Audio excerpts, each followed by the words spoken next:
Hey, this is Lee, your commercial real estate stalwart, aficionado, guru, what have you. I'm here, location at a job site. Looks kind of ugly. Looks like there's been some demolition going on, and there has been. You might entitle this video, "Be sure to remain in control of your control layers." And what I mean by control layers is if you're considering an exterior wall, which this is, you've got to control four things. You've got to control water, air, vapor, and heat loss. And so the old saying goes, if you can't control water, if you can't keep water from getting in your building or your house or your structure, you might as well quit right there.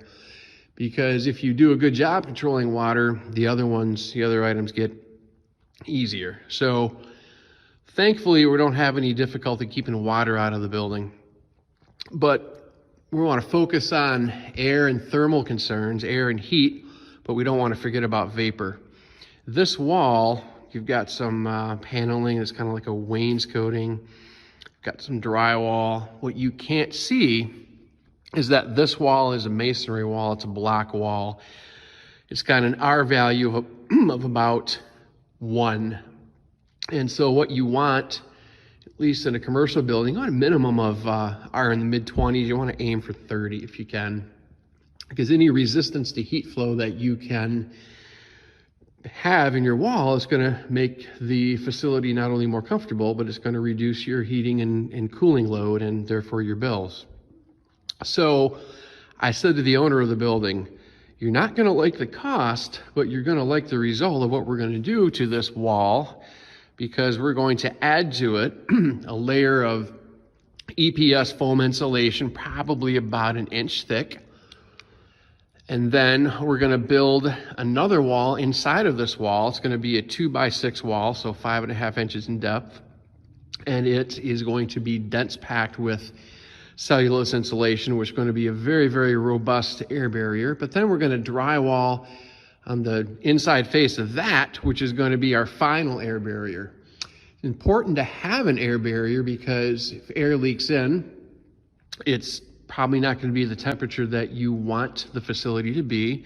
A case in point, this little hole where the electrical outlet was, it's 55 degrees out today, or 51 or something like that in December in Michigan, which is kind of an anomaly, but when I put my head down and my face right by that hole, I still feel cold air coming in. So we know the wall is leaky. So those holes, those penetrations are going to get spray foamed. We're going to do 1 inch of EPS foam inside of that, solid foam, tape the seams. But the thing about EPS foam is that it's vapor open. I didn't trust whoever built this wall initially in probably the 80s. And the reason I don't trust them, building codes and energy codes were different back then. Energy was cheap. Materials and labor were relatively cheap. You didn't have to worry so much about things. But if a little bit of air does leak in the existing outside part of the wall, and it carries something with it called water vapor, so it's water in vapor form, the wall's got to be able to dry in one direction, and the outside of this is brick and vinyl siding. So we know that the wall can't dry to the outside. So we got to make so the wall can dry to the inside. I was initially thinking of using polyiso foam, foil face, but that doesn't have any drying potential. That's a complete vapor barrier. So we want the wall to be able to dry to the inside if for example, solar vapor drive on a hot, humid summer day drives a little bit of moisture into the brick and it gets into the wall assembly.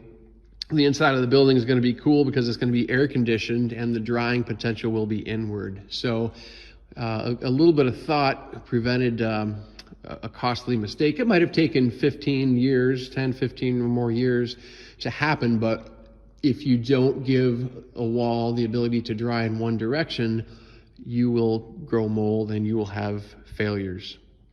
So we're going to add to the thermal robustness of this wall by R5 and 1 inch of EPS and probably about R23 with 5.5 inches of dense pack.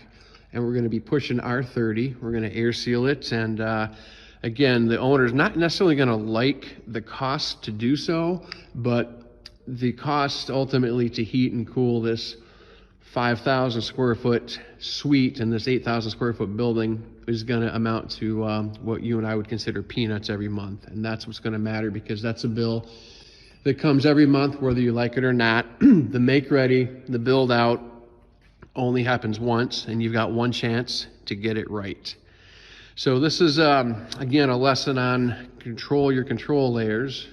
Thankfully, you don't have to worry about water, but we're bolstering up the air, vapor, and thermal control layers of this wall. And this is going to be a very, very nice facility. It doesn't look like much now, but I can't wait to show you more progress along the way.